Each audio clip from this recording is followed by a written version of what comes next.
Good evening. Tony Dattino doing my Live with Tony on Monday, January 20th. We have an inauguration day. We have a Martin Luther King holiday. Schools are out. Banks are closed. Mail is not delivered. And here's the Live with Tony talking to you about the importance of nutrition and how it has an impact on your memory.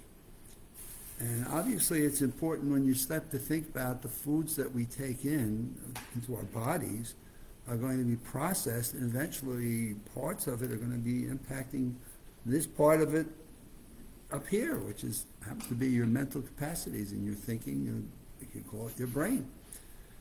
And research continues to suggest that diet supports and I say diet not as you're dieting and you want to lose weight, but your nutritional habits support better brain function, as well as other healthy benefits to your heart and to your body's organs and digestive systems and things of sort, which we keep saying is, a healthy mind's a healthy body is a healthy brain.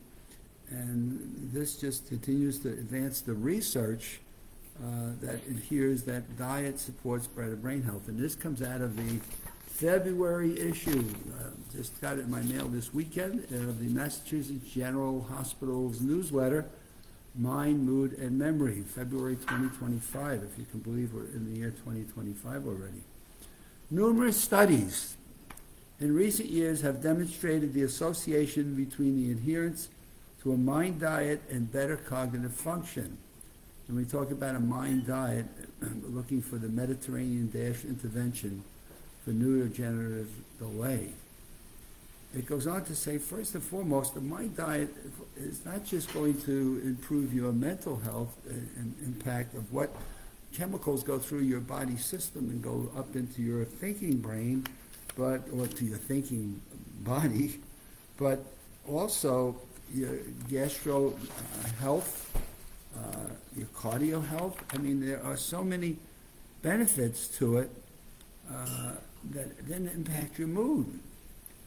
So some of the basics, the mind diet includes elements from the Mediterranean and the DASH diets, such as eating plants, which emphasize plant-based foods and limit the consumption of saturated fats and added sugars. And we keep talking about added sugars, processed sugars, and starting to look at, I've had a significant reduction in my sugars. And now when I get something that's got too much sugar in it, it's like, oh, it just doesn't taste right. So it takes time. If there's a point in this article in terms of its takeaway, is don't try to cram major changes into your nutritional habits because you listen to Live with Tony or you read an article that talked about the importance of nutrition, but recognize that wherever you start, you can make smaller changes. And those changes don't have to come all in the next 7 days. They can come in little pieces at a time. Making healthy changes in your life is much better and more successful if you do them in slow, simple pieces that you can, rarely say, one bite at a time, right? Take one piece of your diet and make the changes to it. Is it maybe too many sugars to it? Maybe it's too much soda. Maybe it's too much... too many cookies or carbohydrates. Maybe we're eating too much, you tell me there's too much pasta. And so you want to go to whole grains. You want to go to more refined, you don't want to do refined sugars. You want to do as much in terms of natural fruits and fruits as you can that have all of the natural sugars that are in it. What about your fat content? What fats are you eating? And are they saturated fats? And my goodness, how many articles are we reading that talk about the fats that we put in our diet and how much that does, not just to our heart and our cardio systems, but also to our mental systems in terms of it. The healthy gut leads to a healthy brain via the gut-brain axis. A healthy gut improves digestion, which improves mood and boosts energy levels. The principles of the mind diet also align with cardiovascular health and decreased risk of cardiovascular disease. We keep reading about heart attacks and cardio disease, one of the major factors that limit life expectancies of people. Now, not only do we get improvements in the cardio then through our nutritional habits, but we get mental inputs in terms of our memories and our ability to have mood, as we call it the magazine, Mind, Mood, and Memory. It picks up all these things. When the diet is associated with memory and better overall functions, it's only one piece of the puzzle. So if you go back and look at the 6 key factors of long-term cognitive fitness, what are the other 5 things that you're going to pick up other than the nutritional habits? Well, you're certainly going to pick up your emotional well-being and health, which is stress and how we process things that go on in our life. We're going to certainly look at exercise, and we keep talking about exercise, exercise, exercise. We look at social activities, anything that's stimulating to you in terms of dialogues and conversations you may have with other people. We're certainly going to look at how we manage our stress levels and how we deal with stress in our lives and the emotional roller coaster that we can sometimes go on.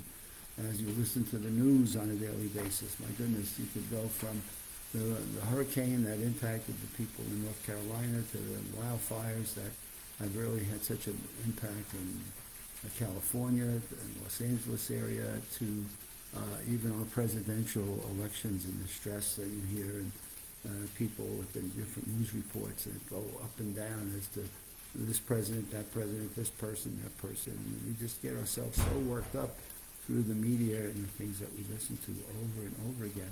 And of course, then we talk about stimulating mental challenges. What are the things that you do? Crossword puzzles, ballroom dancing, challenging new skills, learning a new language, learning a musical instrument. Things that are the mental challenges that as we bring those into our lives, added to the nutritional habits, are all part of one package. It's all part of one bundle that when we stop and look at the factors that impact long-term mental fitness, take one at a time. And so here's the nutritional habits, my goodness, exercise habits, how we deal with stress in our lives, how we bring new mental challenges. All of these factors in long-term cognitive fitness are not looking for you to take this and just jam it into your schedule and say, oh God, now I'm going to force this in because I know I want the result. It's how do you make these little habitual changes one step at a time. So the takeaway here from the article in the Mind, Mood, and Memory newsletter from Massachusetts General Hospital basically says, though that the diets are associated with stronger memory and better overall function, it's only a piece of the puzzle. Physical activity and stimulating activities such as social interactions and hobbies all challenge the brain, and they all have to come work together. But making one change at a time that you can be successful at, whether it be an exercise routine, whether it be a mental challenge you have, or whether it's finding new friends in a social community gathering or something, you just take one at a time. Make that become successful. Make that an integral part of your life. And then use that as your platform to build.